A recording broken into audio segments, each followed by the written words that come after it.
Bien, je propose qu'on commence. Merci à toutes et à tous de venir parmi nous cet après-midi pour vous dévoiler les résultats de cette magnifique étude que Silver Valley a menée et qu'on est ravis de partager avec vous.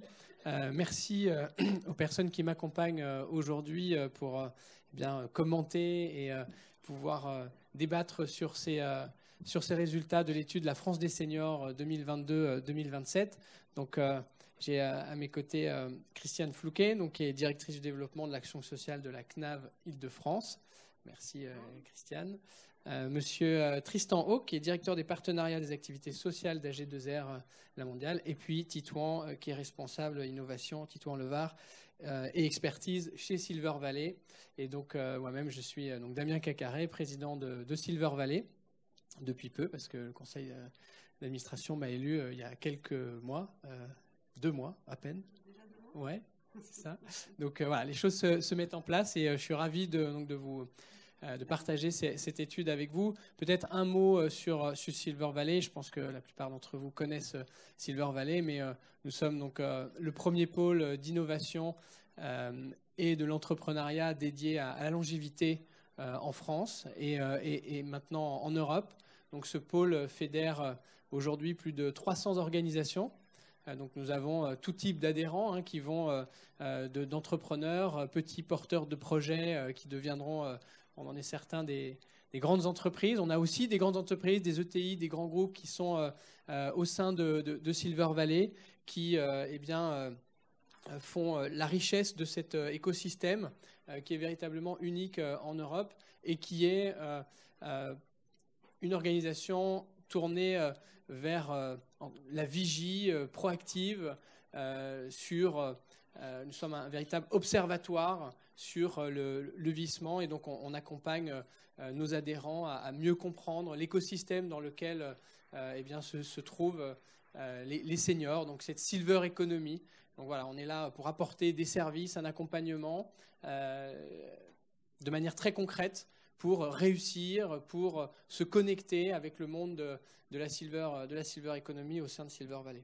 Voilà. Avant de rentrer dans le vif du sujet, je demanderai à peut-être vous trois de vous présenter et puis surtout de nous dire pourquoi est-ce que vous avez soutenu déjà cette étude, AG2R et la CNAV Île-de-France, et puis peut-être en un mot aussi ce que finalement vous faites et vos organisations font au sein de Silver Valley toute l'année pour accompagner nos différents événements, mouvements qu'on organise tout au long de l'année. Peut-être Christiane. C'est bon, vous m'entendez ? Oui. Oui, donc je suis directeur du développement de l'action sociale de la CNAV Île-de-France. Je suis aussi administrateur du PRIF, donc il y a un groupement de coopération interrégime en Île-de-France. Et alors pourquoi on est là et pourquoi on soutient Silver Valley, pour faire court dans la demande, on est là parce que l'assurance retraite accompagne les salariés tout au long de leur carrière, mais aussi les retraités dès le passage à la retraite et pour le plus longtemps possible en bonne santé. Et l'objectif pour nous, c'est bien de diversifier des offres de services autour du champ de la prévention. Et très clairement, parce que nous représentons donc les retraités, nous devons mieux les connaître. Et d'où le baromètre, et puis également ensuite adapter les offres de services que nous pouvons leur apporter de la manière la plus précise. On a des offres de services très, très diverses. On a bien sûr un accompagnement des retraités les plus fragiles, qui sont encore autonomes, qui sont au domicile, mais qui sont déjà fragiles, pour lesquels des dispositifs de solvabilisation d'aide à domicile, mais aussi, comme ça a pu être évoqué ce matin dans le cadre de la conférence inaugurale, une offre de service aussi du repérage des aidants familiaux. Donc on est dans cet accompagnement des plus fragiles, mais surtout, on a une mission de prévention primaire et secondaire avec l'objectif de faire émerger d'abord de communiquer sur la prévention, mais aussi de faire émerger le plus possible des solutions innovantes qui répondront à ces besoins. Et donc là, Silver Valley est un des acteurs incontournables pour nous dans cette connaissance des offres de services et d'aide à la maturité des projets qui peuvent être identifiés, notamment à l'occasion d'appels à projets. Et là, je fais un peu un teasing. Rendez-vous demain à la conférence sur l'innovation où on parlera aussi de ça. Voilà. Donc, Silver Valley est un acteur et partenaire incontournable pour l'assurance retraite. Merci, Christiane. Ça marche tout ça? Parfait, ça marche. C'est magique. Donc, Tristan Hawk, j'ai la chance d'être en retraite complémentaire. Donc, du coup, quand j'interviens après Christiane, à chaque fois, il y a une grosse partie des éléments qui ont déjà été évoqués. Directeur des partenariats, ça veut dire quoi? À l'origine, on distribue plutôt des aides individuelles où on accompagne les personnes en cas de problèmes dans la vie liés à leur bien vieillir, dépendance, etc. Mais on s'est rendu compte très tôt quand même qu'il était important de faire plutôt de la prévention et de s'adresser à tout le monde parmi nos bénéficiaires, plutôt les seniors. Alors ça commence relativement tôt, puisque ça peut commencer à partir de 45 ans en entreprise. Et donc de soutenir des initiatives du monde de l'ESS. Et comme il y a plein d'innovations, plein d'idées, d'ailleurs on en voit beaucoup sur le salon, on s'est dit mais comment on fait pour choisir dans la palette de ce qui est inventé par des esprits souvent brillants d'ailleurs, et humains, pour que ça réponde vraiment aux attentes, aux envies, aux besoins actuels, mais demain aussi, puisqu'on voit qu'avec la transition démographique, il y a des choses qu'on n'a pas encore bien anticipées. Et donc, du coup, c'est vrai que participer aux activités de Silver Valley, pour nous, ça nous donne aussi cette connaissance, ce regard des réalités des seniors. Alors nous, c'est vrai qu'on s'intéresse beaucoup aux seniors qui nous appellent, donc souvent en situation de fragilité, vulnérabilité temporaire, mais il faut aussi qu'on regarde tout ce qui est caractéristique des seniors au sens large. Et avec le vieillissement de la population, c'est aussi important avec Silver Valley de se dire que ce n'est pas forcément une catégorie homogène. Et sans dévoiler les résultats de l'étude, c'est aussi pour ça qu'on a voulu soutenir cette étude en particulier pour bien comprendre ceux vers lesquels on devait mener des actions en priorité et puis ceux sur lesquels on pouvait compter aussi pour nous aider tous à mieux vieillir dans la société actuelle. Merci Tristan. Merci Tristan. Merci. Je vais faire très vite. Du coup, Titon Levard, ça marche pas, non? Si, ça marche. J'entends pas le retour. Du coup, j'ai eu la chance de travailler notamment sur la constitution et on va dire l'ingénierie de cette étude. Donc, on est ravis de vous présenter aujourd'hui les résultats. Damien a tout dit. Donc, passons aux chiffres.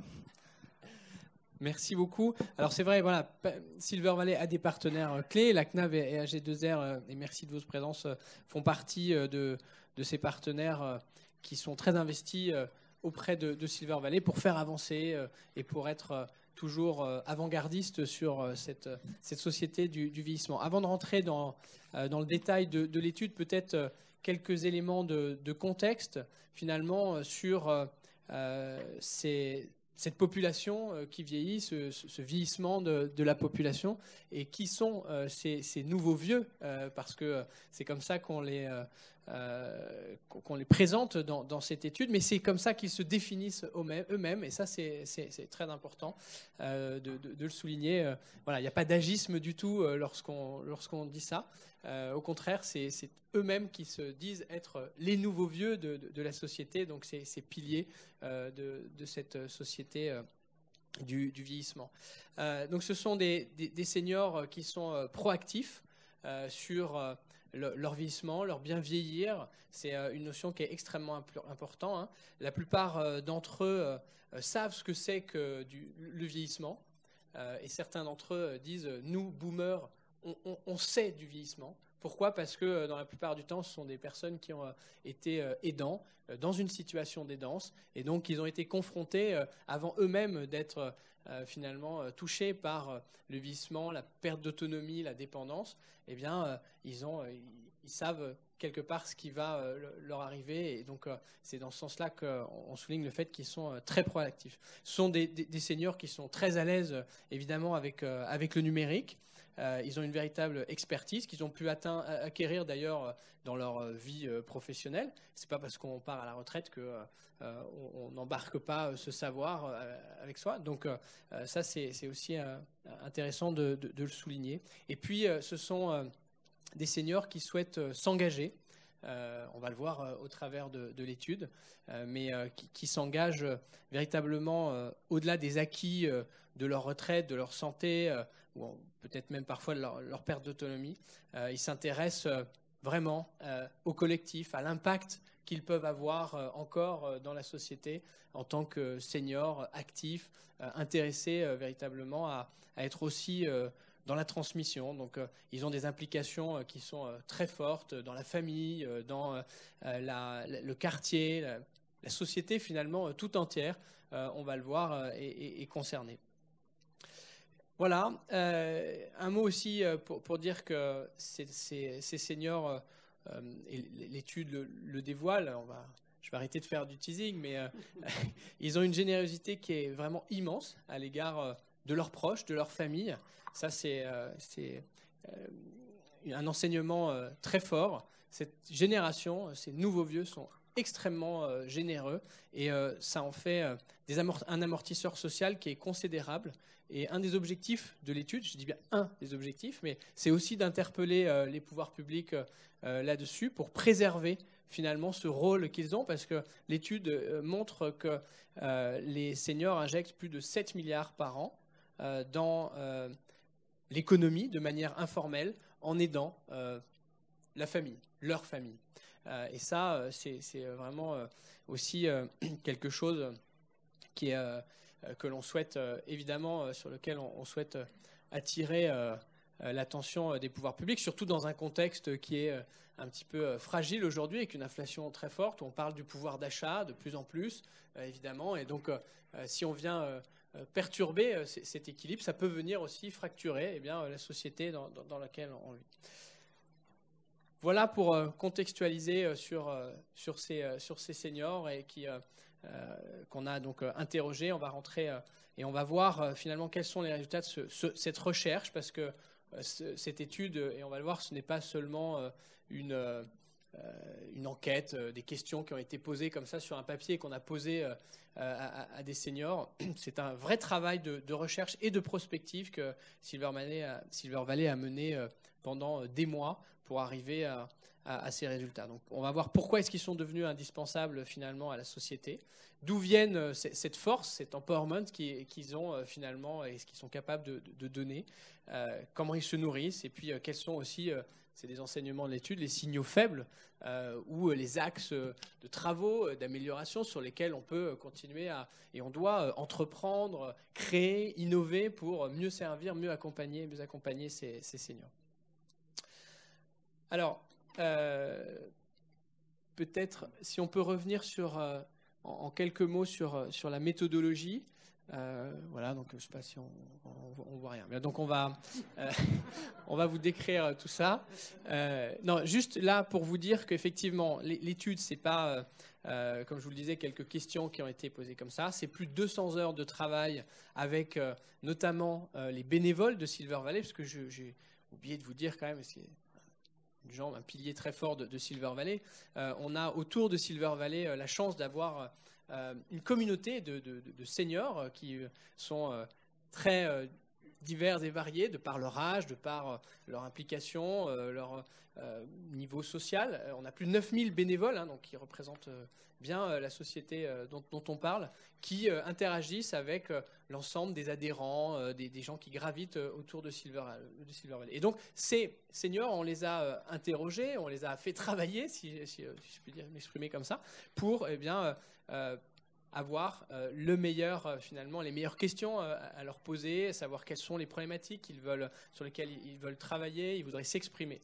Donc voilà, on a travaillé là-dessus, et vous voyez que c'est une construction de plus de 10 ans, finalement, de recherche, de prospective, qui nous a amené à mener cette étude, ce baromètre sur la France des seniors. Je vais laisser la parole à Titouan pour peut-être vous dire un mot supplémentaire sur la méthodo. Non, 30 secondes en effet. On a voulu construire un échantillon représentatif des plus de 55 ans en France. Alors, représentatif, ça veut dire quoi? Ils sont équilibrés en termes de région, de population, enfin de classe sociale, d'âge, de type de logement. et hommes-femmes. Donc voilà un tout petit mot, c'est un panel qui a été construit, ça va avoir son importance pour la suite, qui a été un panel construit par un cabinet d'études, et surtout on a interrogé les personnes aussi par téléphone. Le fait qu'on n'interroge que sur Internet ces personnes-là, ça fait qu'on biaise un peu des résultats d'études, notamment sur la connectivité au numérique. Donc on a voulu s'affranchir de ce biais en interrogeant un panel téléphonique, ce qui est quand même assez rare dans les études qu'on voit, même dans les sondages d'opinion un peu partout, quoi. Donc voilà, on peut dire qu'on a des résultats qui sont robustes dans cette étude. Alors, si on rentre un peu dans le vif du sujet, l'étude montre clairement que les seniors sont devenus des piliers de notre société. Ils sont indispensables finalement à la société à laquelle ils appartiennent, mais plus globalement à la société en général, pas uniquement par le prisme de la société du vieillissement. Et le grand gagnant de finalement de cet engagement des seniors, eh bien, c'est la famille. 2 seniors sur 3, pour les seniors, 2 seniors sur 3, la famille passe avant tout. Et c'est voilà, un enseignement qui est extrêmement intéressant à creuser, parce que évidemment il y a la veille, le soin auprès des parents, mais il y a aussi d'autres éléments qui sont la transmission des savoirs, donc les histoires de vie, les conseils, l'accompagnement, la place que le senior prend dans la famille est de plus en plus important. C'est ce que montre l'étude. Leur investissement, il est immense en temps, en énergie passée aussi au sein de la famille, et c'est de cela qu'on voit qu'effectivement c'est la famille qui sort gagnant finalement de cet engagement des seniors.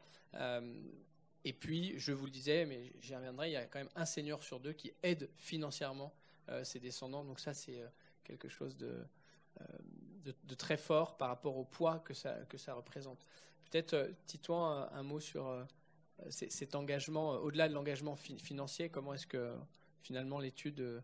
Non, ce qui était important de montrer, ce qu'on a voulu montrer à travers l'étude, et particulièrement sur la famille, c'est que là, c'est d'une part une motivation un peu morale de s'occuper finalement de ses descendants, mais c'est aussi un synonyme d'épanouissement. C'est pas forcément une contrainte de s'occuper de sa famille. Et on peut se grandir. C'est un vecteur d'accomplissement aussi, et c'est ça qu'on a voulu véritablement chiffrer et quantifier. Et d'ailleurs, l'assurance retraite soutient des projets aussi de transmission. Je ne sais pas si Christiane voulait dire un petit mot sur ces projets-là. Oui, bien sûr. On a la notion d'intergénérationnel au sens large, parce que finalement, on part de la famille.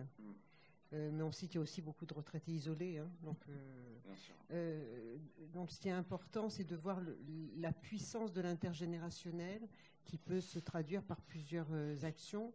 Alors, si on parle de famille, il y a des actions autour de la grand-parentalité. Ça, on pourrait en parler avec les centres sociaux, notamment. Mais c'est vrai qu'on a pu aussi identifier, dans le cadre de nos appels à projets, dans les accompagnements qui ont été faits ensuite, des projets sur l'envie de transmettre des anciens vers les nouveaux. Alors, on peut citer des projets, c'est ça ? Bien sûr, allons-y. Ouais. Puisqu'on parle de cette transmission, je vais parler d'Entouréo quand même, qui a permis effectivement à cette transmission-là. Mais on est aussi dans un des derniers projets qu'on a soutenu, c'est Edukawa, qui permet à des grands-parents d'aider leurs petits-enfants à faire leurs devoirs. Voilà. Et pourquoi ces projets sont intéressants ? Parce qu'ils répondent à un besoin.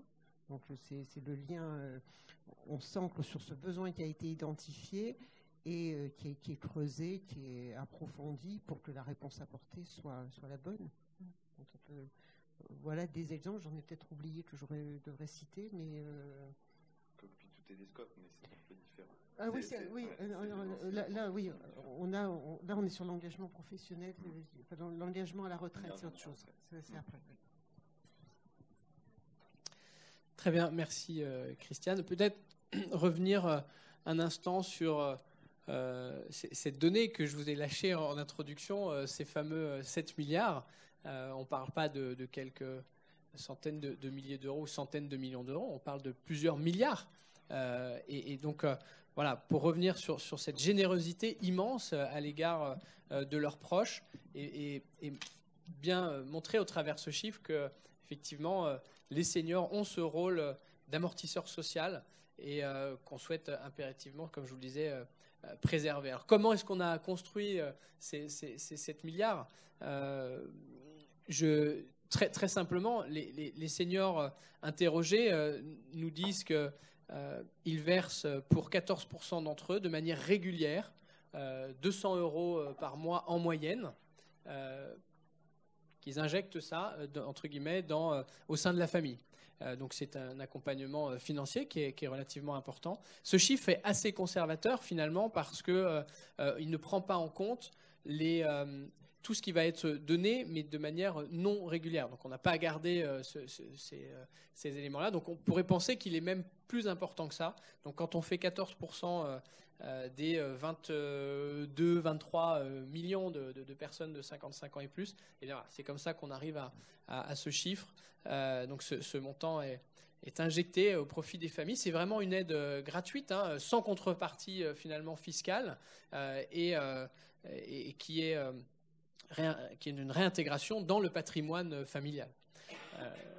Donc voilà pour cet engagement et effectivement cette grande gagnante de la famille avec cette générosité, j'insiste, mais qui est très forte des seniors auprès de la famille. Il y a d'autres engagements de ces seniors, de ces nouveaux vieux, peut-être Titouan sur la vie citoyenne. Alors oui, comme on l'a dit, on a voulu montrer qu'ils avaient une place, une valeur ajoutée très forte. Alors pour la plupart, évidemment, ces chiffres, on peut effectivement les relativiser et dire qu'il y a encore une partie de la population qui n'est pas encore dans cette démarche de vie de patrimoine, enfin de vie de proximité, intégrée socialement et qui a un impact bénéfique pour son quartier, son territoire, sa ville et la société tout entière. Mais là, vous avez deux chiffres qui sont quand même super importants. C'est le premier, l'achat de produits locaux. Il y en a 1 sur 2 qui achètent des produits locaux chaque semaine. Le deuxième, il est super important et moi je l'adore, mais là c'est vraiment mon chiffre de l'étude. C'est qui 1 sur 5 rend service à un voisin au moins une fois par semaine. Une personne sur 5 de seniors, je ne sais pas qui parmi nous aide au moins une fois par semaine un voisin. Et ça, c'est pour dire que c'est du service gratuit, c'est de l'engagement vraiment sans contrepartie, sans motivation pécuniaire. C'est vraiment le sens du collectif qu'ils peuvent avoir. Et ce chiffre-là, il est impressionnant. Alors là, on a voulu le montrer une fois par semaine, mais on a également les chiffres par mois, ce qui est un peu moins représentatif. Mais on est près d'un senior sur 2 qui aide un voisin chaque mois. Donc c'est assez impressionnant de comment ils arrivent. Ils sont des vecteurs de sociabilité, de proximité. Alors ça va être, on va dépanner un voisin pour mettre une tringle à rideau, on va changer une ampoule chez peut-être un voisin qui est un peu moins autonome, on va garder les enfants d'un voisin. Enfin, c'est réceptionner un colis. Réceptionner un colis, c'est 1000 exemples de solidarité, de proximité qu'on a voulu mesurer. Voilà. Oui. Je ne sais pas si je peux intervenir. Bien sûr, bien sûr. À ce moment-là, parce que ça nous évoque un sujet. Pendant des années, on a soutenu les initiatives d'Athanas Périfond qui avait créé la Fête des voisins, puis Voisins solidaires, une association pour permettre des solidarités entre deux fêtes, parce que c'est pas tout de fêter des choses, mais il se passe des choses entre les deux. Et puis, il y a 3 ans, je me suis dit, bon, c'est bien, la solidarité entre voisins, mais est-ce qu'on ne pourrait pas la flécher vers des causes qui nous intéressent? Alors, tous ces menus services sont tout à fait vitaux. Et on s'est dit, pourquoi pas aussi vers des personnes qu'on voudrait aider, et notamment les proches aidants. Donc, on a créé un programme avec Voisins solidaires, Bleu Blanc Zèbre, qui anime des collectifs d'engagement sur le territoire, et Famille solidaire, experte des sujets des aidants, Jean Ruche ayant coécrit l'ouvrage Les aidants pour les nuls, qui est sorti dans sa 2e édition il y a quelques temps. Solidaire des aidants, c'est quoi? C'est de se dire, entre voisins, on peut permettre d'accorder quelques minutes de répit par jour à un aidant. Il y a plein de belles solutions. Il y a un village aidant que j'ai vu tout à l'heure, d'ailleurs à côté de la CNAV, et il faut qu'il y ait des professionnels qui prennent en charge. Ça, il n'y a pas de souci. Mais je pense qu'à travers ce programme, on a voulu montrer que chacun et chacune d'entre nous, on pouvait faire quelque chose. Et de savoir qu'effectivement, il y a parmi les seniors ce réservoir de générosité et autres et d'entraide, c'est hyper important. Il faut peut-être le valoriser et l'encourager parce que, voilà, une fois de plus, c'est formidable de pouvoir prendre une semaine tous les ans ou tous les 2 ans de répit pour se reposer, mais c'est tous les jours que, quand on est proche aidant, on en a besoin. Donc, voilà. Je vais y rebondir là-dessus. Merci beaucoup, effectivement. Et ce qui est intéressant, c'est de voir que cette étude, elle permet de confirmer certaines choses et de promouvoir aussi encore, d'aller encore plus loin sur des sujets comme cela. Le troisième engagement qu'on souhaitait souligner avec vous cet après-midi, c'est l'engagement associatif, où on voit que clairement le tissu associatif global en France repose sur ces seniors, avec 1 senior sur 3 qui s'engage dans une activité associative au moins une fois par mois. Donc là aussi, on voit l'importance et finalement que les seniors sont les piliers de cet écosystème, de cet environnement associatif. Alors, qu'est-ce qu'ils y font ? Du mentorat, de la transmission de savoir professionnel pour 19% d'entre eux. Il y a des engagements aussi financiers, les dons aux associations caritatives, 13% d'entre eux le soutiennent. Et puis l'activité citoyenne, où là, les seniors s'engagent dans tout un tas d'événements, de citoyenneté qui peuvent être d'assesseurs, surveillants d'examen. Enfin, voilà, on retrouve des seniors vraiment très impliqués un peu partout dans cette économie, dans ce système, dans cet écosystème associatif. Donc ça prouve finalement que le monde associatif presque ne peut plus se passer de cette population qui est extrêmement active finalement dans cet environnement. Tristan, vous vouliez... Oui, c'est mon sujet favori. Je disais tout à l'heure qu'on choisissait nos partenaires sur des critères grâce à Silver Valley, mais on ne peut pas leur donner que de l'argent. C'est-à-dire que trouver des belles solutions associatives sur un territoire, mais quand il n'y a pas de force vive, ou encore vive, notamment des bénévoles, ça ne sert pas à grand-chose parce que ça ne fonctionne pas. Donc un des premiers programmes qu'on a voulu mettre en place aussi, un grand programme multi-acteurs, ça s'appelle « S'engager pour bien vieillir ». Alors on avait même fait encore plus subtil, on avait mis « S'engager pour le bien vieillir » parce que comme tout à l'heure, on se dit que c'est formidable qu'ils s'engagent, les seniors, dans des associations pour les jeunes, etc. Mais voilà, nous, égoïstement, notre public, c'est les vieux. Donc, il faut aussi qu'il y ait des volontaires pour eux. Et cet engagement associatif, en plus, une étude très récente que l'Agir Carco a soutenue de la Fabrique Spinoza, c'est démontré scientifiquement. Alors, je ne sais pas comment ils font, ça c'est toujours peut-être les Américains qui ont des bases de données, en plus des vôtres, assez précises. C'est démontré scientifiquement que ça fait du bien. C'est-à-dire que vieillir heureux, le premier levier pour vieillir heureux, c'est marqué dans l'étude, vous pourrez la lire, c'est l'engagement associatif. Donc c'est déjà bien que 33% s'engagent, mais on pourrait atteindre un pourcentage beaucoup plus élevé si on continue à communiquer sur le résultat de vos 2 études. Oui, et puis on peut imaginer que ce chiffre, effectivement, va ne faire qu'augmenter, avec aussi l'aspect, le nombre de seniors qui arrivent, ces baby boomers, donc qui vont être encore, qui vont venir soulever. Et c'est bien ce que souhaite montrer cette étude de manière proactive, d'anticiper sur les sujets et les problématiques aussi que ça peut engendrer. Donc voilà, pour clôturer sur cet engagement des seniors, on voit bien qu'on a des seniors donc, qui sont loin d'être passifs, ils sont très largement partie prenante, vous l'avez vu, sur un panel très large finalement de la cohésion sociale. Ils sont aussi, et c'est important de le souligner, des pionniers sur des modèles qui sont appelés à se généraliser finalement à l'ensemble de la population. On peut prendre comme exemple, on l'a cité, mais les circuits courts, qui est très parlant. Voilà, quand on a des seniors qui sont déjà engagés, et très engagés, 1 sur 2, sur cette dynamique de consommer local, de faire vivre la proximité, tous les acteurs de proximité, on a, je pense aussi, beaucoup à apprendre de ces comportements, de ces actes d'achat aussi qui sont très nouveaux. Donc voilà, on est très, très clair sur la manière dont on doit s'inspirer finalement de ce que nous apporte cette société des nouveaux seniors aujourd'hui et à l'avenir. On va passer peut-être au deuxième sujet, c'est-à-dire que d'où viennent finalement cette force, cet empowerment des seniors et comment est-ce qu'ils se nourrissent de cela.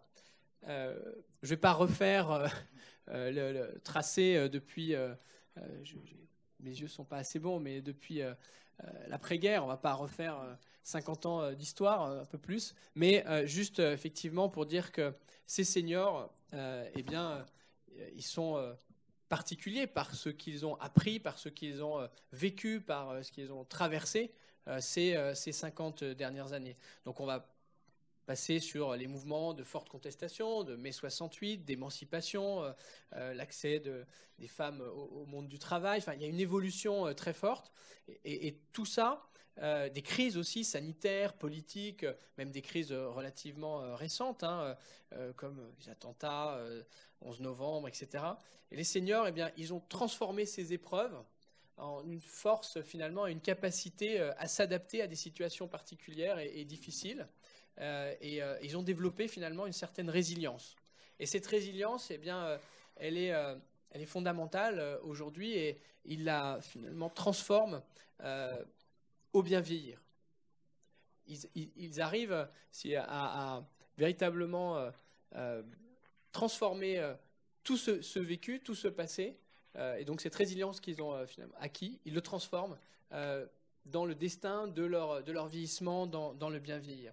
Et ça donne un résultat sur leur morale qui est assez parlant. Peut-être, Titouan, si tu peux dire un mot de ce chiffre qui, moi, me plaît. Toi, ton dada, c'était peut-être l'autre. Moi, c'est peut-être celui-là qui m'interpelle le plus. Non, c'est vrai que, alors, évidemment, la plupart des seniors sont autonomes, vivent chez eux. Ce qui est un peu, des fois, le contraire de l'imaginaire collectif que la société renvoie sur ces seniors. Mais globalement, eux, ils se sentent en bonne santé. C'est ça qui est important. C'est un ressenti qu'ils ont, en fait. Voilà, c'est une question qui est une donnée aussi INSEE, que l'INSEE pose aussi. Donc, c'est pour ça qu'elle est aussi robuste dans la façon d'être posée, et j'insiste là-dessus. Et qu'on a posé aussi à notre panel représentatif, ce qui montre que, voilà, au-delà des fois des incapacités qui naissent aussi au fur et à mesure de l'avancée en âge, globalement, on a un ressenti de plutôt être en forme. Et ça, c'est particulièrement intéressant à noter. Voilà, donc on a des seniors qui ont un moral d'acier. 90% d'entre eux se disent être en bonne santé. Et ça a effectivement un impact aussi sur le fait qu'ils prennent finalement leur destin en main. Ils sont prêts aussi à adapter leur lieu de vie, leur logement. Peut-être là, Christiane. En fait, moi, j'étais en train en écoutant, je me disais qu'il y a quand même un gros décalage entre le ressenti et la réalité. C'est quand même fou, là. C'est comme les températures. Ils se sentent en bonne santé. Puis à côté de ça, on n'arrête pas de se dire que les personnes, certes, vieillissent de plus en plus longtemps, mais en mauvaise santé. Voilà. Donc il y a un problème. et donc je crois qu'il y a aussi, c'est aussi un des intérêts de cette étude-là, c'est de se dire, qu'est-ce qu'il faut faire du coup alors pas pour convaincre les personnes qui sont en mauvaise santé, parce que ça serait contre-productif, puisque on a dit aussi que parce qu'ils se sentent en bonne santé, ils sont confiants, mais peut-être quand même mieux identifier les points faibles des personnes pour les amener à reconnaître ce qui ne va pas, sans que ça soit trop tard. On en revient sur le champ de la prévention, de l'anticipation, et tout le travail qui est fait sur notre champ d'intervention, spécialement des caisses de retraite, sur la prévention avec des ateliers collectifs, des groupes de parole, des autodiagnostics qu'on construit de plus en plus pour aider les personnes à consolider ce ressenti-là. Parce que si, à côté de la question « vous sentez en bonne santé », on leur avait demandé de remplir « suis-je utiliser l'outil Parade », par exemple, que vous avez pu voir sur le collectif de la dénutrition, est-ce que vous mangez bien, est-ce que vous êtes dénutri ou pas? Peut-être que la plupart de ceux qui se sentent en bonne santé, ils sont dénutris. Voilà, il y a des tas d'outillages qu'il faut renforcer en diagnostic de prévention, justement pour aller contre les idées reçues. Sur le logement, je pense qu'on en reparlera tout. On en parle là? Oui, allez-y, Christian. Oui, sur le logement, c'est un vrai sujet aussi. C'est qu'aujourd'hui, on sait tous que le logement, c'est le lieu privilégié, hélas, des chutes. Et donc, il est important d'adapter le logement le plus tôt possible.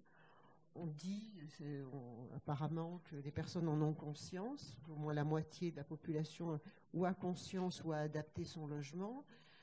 Par contre, si on va un peu plus loin, on sait qu'ils le font trop tard.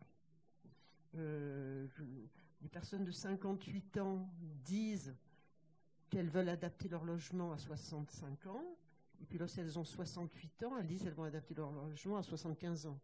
Donc on recule de plus en plus l'âge de la prise de conscience qu'on est nous-mêmes concernés par cette adaptation du logement. Donc il y a un vrai travail là-dessus auquel on veut contribuer, donc avant qu'il soit trop tard.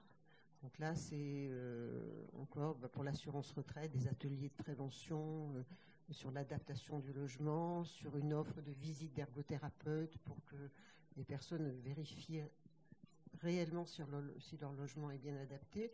Et puis ensuite, bien sûr, un lien avec les aides à l'habitat qui sont aujourd'hui au cœur des messages publics. Et forcément, vous avez tous en tête MaPrimeAdapt qui va sortir bientôt. Sauf que MaPrimeAdapt, c'est à partir de 70 ans. Et que nous, on a l'impression qu'il faut commencer beaucoup plus tôt et que donc il faut adapter le logement beaucoup plus tôt. Voilà. Et puis après, qu'est-ce qu'il faut faire dans le baromètre? Les personnes disent, ils pensent tout de suite à la baignoire douche. Super, c'est bien. On a déjà coché une case de messages de prévention et ça, c'est important. Mais bon, d'abord, il y a plein de petites choses à faire avant parce qu'on ne chute pas forcément que parce qu'on sort de la baignoire. On peut aussi chuter parce qu'on est monté sur une chaise et que pour attraper la vaisselle qui était trop haut placée. Et donc, il est important pour nous de renforcer, malgré encore une fois ce ressenti plutôt positif et qui nous rassure un peu, renforcer cette offre d'information sur la prévention par tout un outillage auquel on compte sur tous nos partenaires.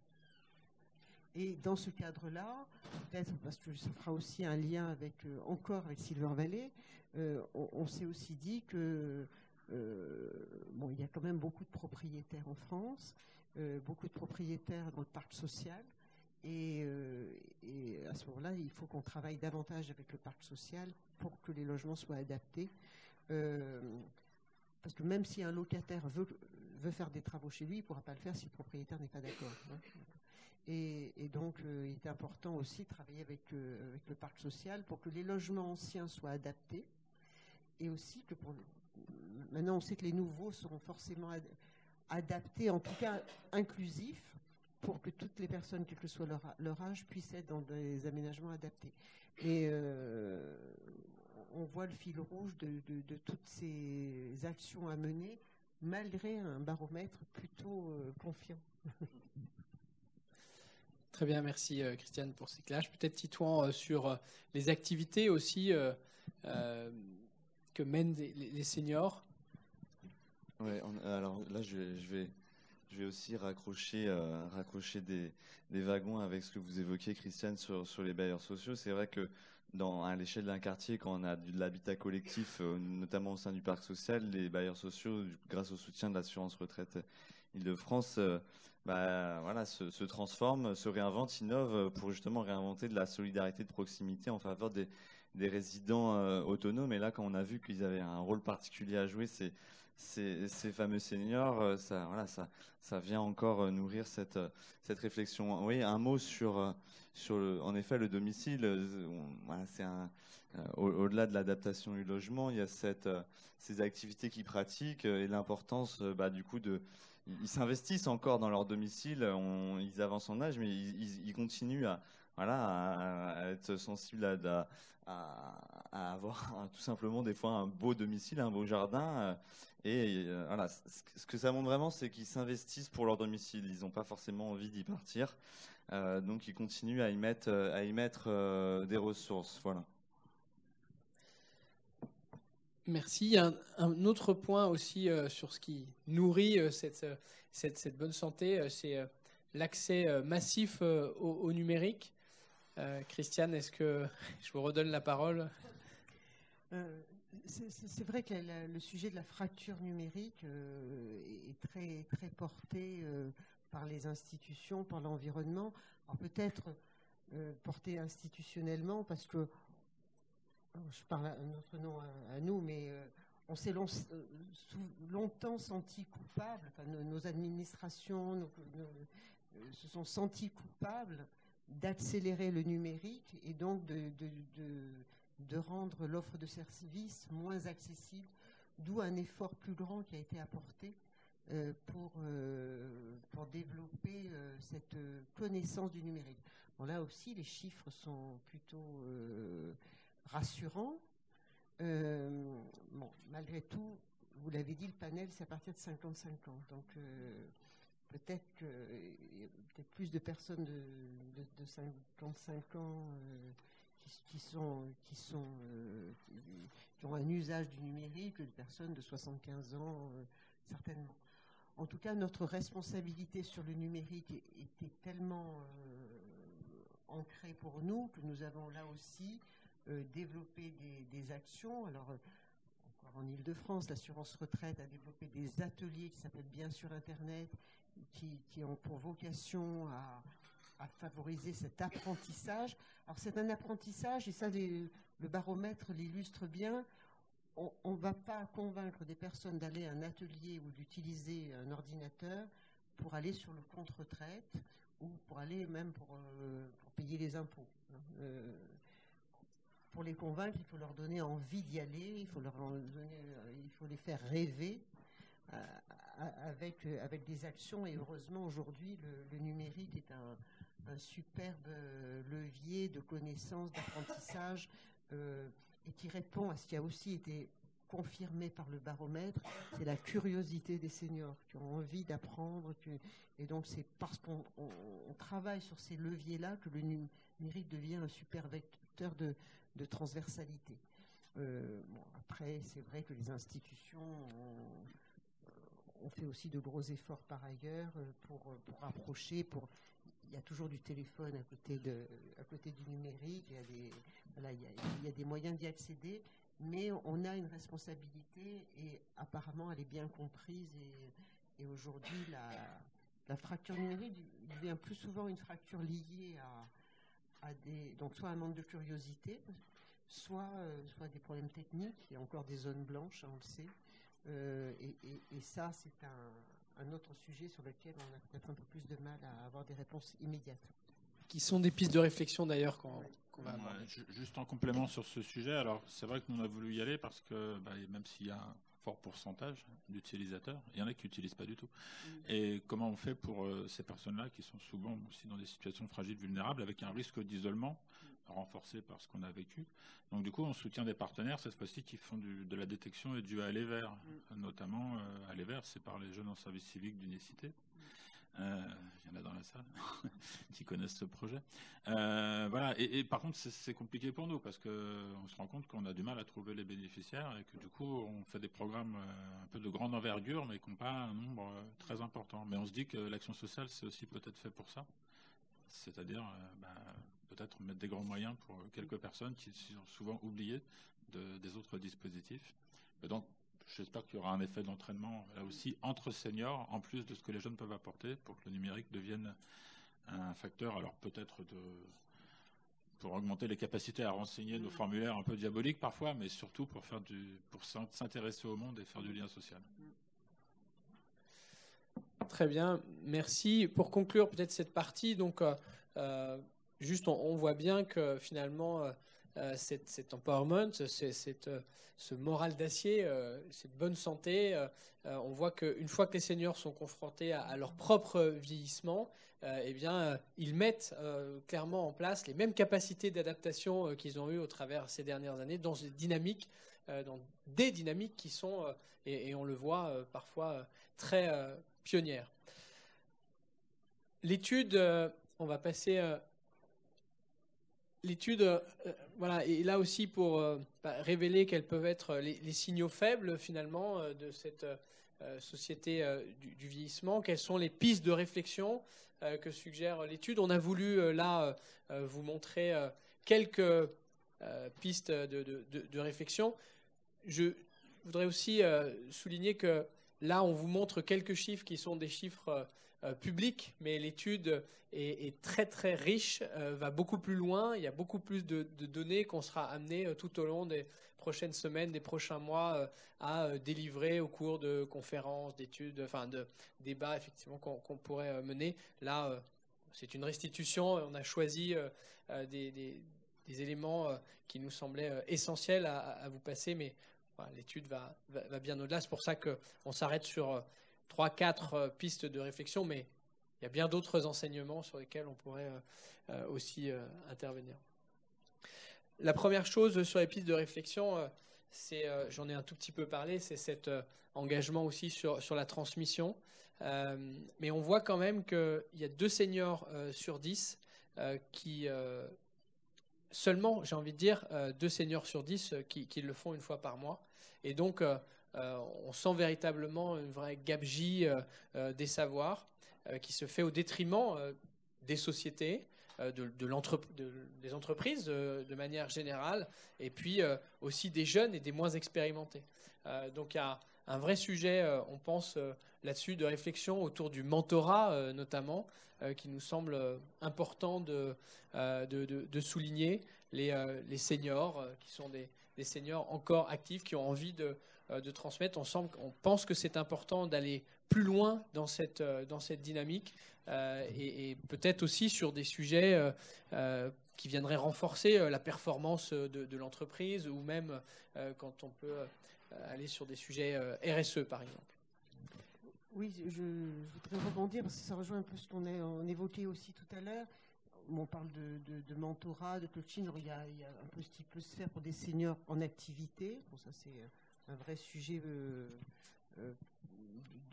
tuilage pour des seniors en fin d'activité. Je sais qu'aujourd'hui, c'est un sujet à l'ordre du jour. Mais c'est aussi une belle réponse pour les personnes qui sont déjà passées à la retraite.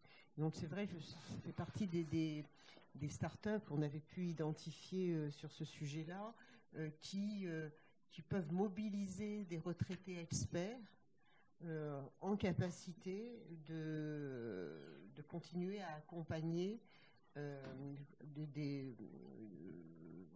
des personnes ou des sociétés, ça marche ou pas. C'est-à-dire que, bon, par exemple, Cockpit vient de s'arrêter, hein, mais pour des raisons, on va dire, qui sont peut-être liées à un impact Covid qui a pu jouer. En tout cas, il y a un besoin réel de passer la main et de témoigner.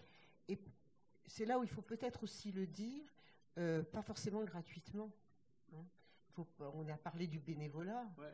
Mais il ne faut pas avoir peur de dire que des retraités veulent aussi être utiles et puis malgré tout continuer à recevoir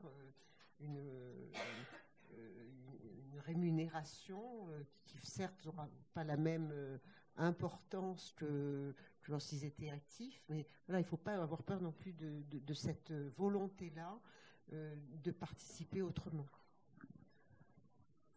Alors, oui, Christiane, du coup, merci pour ces précisions. Vous laissez aussi la parole, mais il faut qu'on accélère, je crois, un tout petit peu parce qu'on doit après libérer la salle. Mais la deuxième piste de réflexion, c'est, on en a bien parlé déjà, c'est l'accès au numérique. Il y a quand même 11% des seniors interrogés qui n'ont pas accès de manière personnelle à Internet et dont près d'1 sur 2 parce qu'ils ne maîtrisent pas ou ne sont pas intéressés par le sujet. Donc là aussi, il y a quand même des dispositifs à inventer.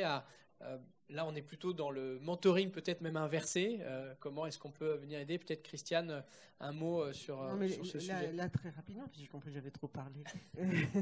Non, mais on a entendu qu'il fallait donner envie aux personnes. Hein. Donc, c'est la notion de curiosité. Et il faut des offres de services qui sont liées à un besoin particulier. Enfin, moi, je ne dirais pas plus. Parfait. 2 derniers points. Rapidement, il y en a un, c'est tout ce qui va être autour de l'amélioration des transports et de la mobilité, pour améliorer aussi cet engagement qu'ils ont. On voit que les villes se transforment. Hein. Là, pour aussi une transition qui est la transition démographique, mais aussi la transition écologique, environnementale. Donc, nos villes s'adaptent aussi à tous ces sujets. Mais nous, on veut attirer l'attention, et c'est clairement la piste de réflexion là qu'on propose, qui est de dire attention à ces sociétés, ces villes, ces sociétés qui évoluent, et finalement qui ne prendraient pas en compte la place des seniors et la mobilité des seniors, qui est extrêmement important sur ce lien aussi social, cette connexion qu'ils doivent avoir avec la cité. Donc finalement, on ne voudrait pas arriver à des sociétés, à des villes qui ne sont pas inclusives, qui ne prendraient pas en compte le déplacement, la mobilité des seniors. C'est bien si on a des pistes cyclables, des trottinettes électriques, des monocycles, mais quid des seniors et finalement aussi de la remise en cause de la marchabilité. C'est-à-dire que quand je marche dans la ville, dans mes rues, demain, je peux être confronté à tout ce qui se passe, qui va très vite autour de moi. Et si on ne fait pas attention à ça, on peut aussi clairement on doit être en difficulté dans mes déplacements. Donc, c'est un sujet sur lequel on veut souligner dans cette étude. Là, juste un mot là-dessus, parce qu'effectivement, si ça peut être entendu et être un vecteur des politiques publiques, c'est formidable. Mais d'une manière plus immédiate, revenir à cette distinction entre ce qu'on a évoqué tout à l'heure, qui est le logement, et l'habitat. Parce qu'un super logement adapté au 6e étage, sans ascenseur, et dans un quartier où il n'y a pas de trottoir et où les magasins sont loin, ça ne sert à rien. Donc ça fait aussi partie de cette dynamique de sensibilisation le plus tôt possible, du passage à la retraite ou autre, pour que les personnes se posent ces questions-là. Est-ce que je suis au bon endroit? Parce que je peux avoir un super logement ailleurs, peut-être, en attendant que la ville se transforme. Voilà, donc ça fait partie des points à prendre en compte, je crois.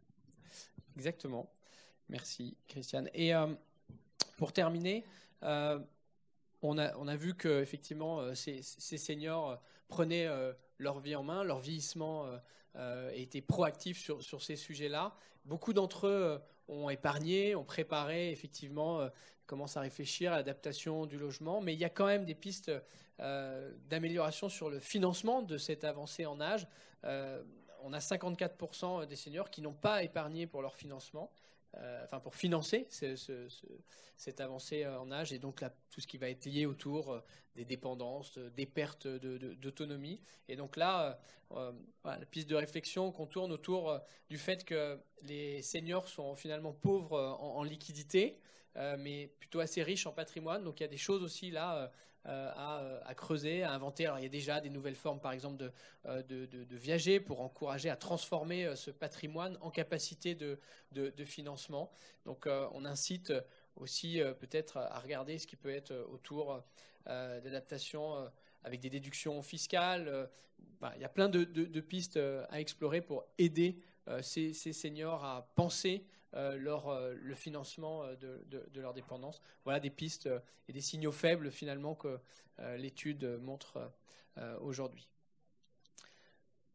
Je crois qu'il est temps de conclure. Merci beaucoup de votre attention. Est-ce qu'il y a des questions dans la salle? On a encore, je vois là, on a encore quelques minutes s'il y a quelques questions. Je vais laisser mon micro. Hop.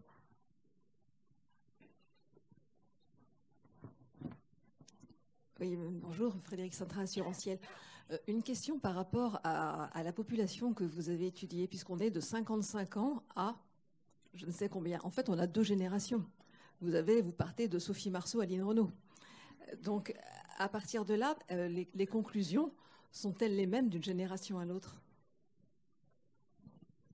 Je vais répondre du coup sur ces aspects techniques. En effet, il y a une certaine granularité qui est notamment sur la fracture numérique et sur l'adaptation du logement qui est évidente.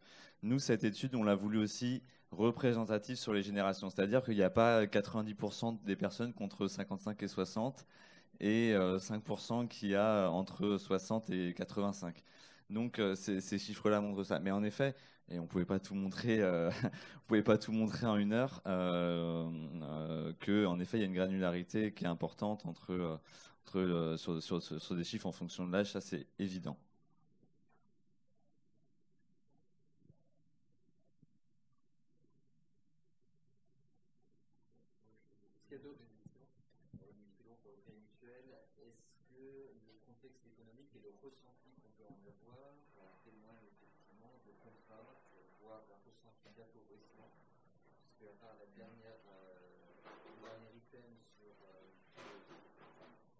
De l'épargne pour adapter mon logement, le contexte économique ne ressort pas particulièrement. Je vais répondre également. Évidemment, le contexte économique joue dans la capacité d'épargne d'une personne. Néanmoins, ce qu'on voulait souligner, c'était qu'il y a cette conscience du vieillissement, cette conscience que peut-être pas tout ne peut être pris en compte, pris en charge par les pouvoirs publics ou les institutions, et qu'il y avait besoin aussi de cette capacité aussi d'anticipation. Évidemment, on a bien conscience que tout le monde n'a pas cette capacité d'épargne. Et c'est pour ça qu'on a souligné l'importance d'offrir des moyens aussi différents d'investir cette avancée en âge, c'est-à-dire concrètement liquéfier le patrimoine. On a 74% des personnes qui sont propriétaires de leur logement. L'autre partie, pour 13% d'entre eux, sont dans le parc social, donc ont accès aussi à des dispositifs de solidarité. Donc ces personnes-là ne sont pas finalement oubliées de l'adaptation du logement, parce qu'il y a les soutiens de la CNAV, il y a les soutiens de l'APA pour d'autres. Et donc, finalement, pour ceux qui ont du patrimoine, ils ont possibilité de le liquéfier s'ils n'ont pas accès aux dispositifs de solidarité par minima, sont au-dessus des minima sociaux concrètement. Et pour ceux qui sont j'ai perdu le fil, qui sont au-dessus des minima sociaux, il y a cette capacité à liquéfier le patrimoine. Pour les autres, ils ont accès à des dispositifs de solidarité gouvernementaux, des institutions qui leur permettent de financer cette avancée en âge. L'enjeu, c'est que les 317 000 € de patrimoine brut moyen des sexagénaires soient corrects, puissent être aussi utilisés et mis à profit pour financer cette avancée en âge.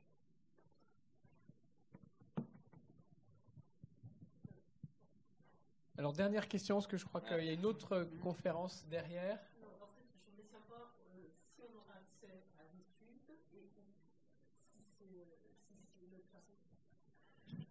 je reprends juste en 10 secondes. En effet, cette étude, alors là, c'est vraiment aujourd'hui qu'on la dévoile. Hein. Mais en effet, ces résultats qu'on nous a présentés seront rendus publics, seront disponibles du coup sur le site de Silver Valley. Et là, vous avez 20% de toute l'étude finalement. On n'avait pas le temps de tout vous présenter. Et ce sont les chiffres qui seront rendus publics en effet. Merci beaucoup à toutes et à tous et bonne fin de journée.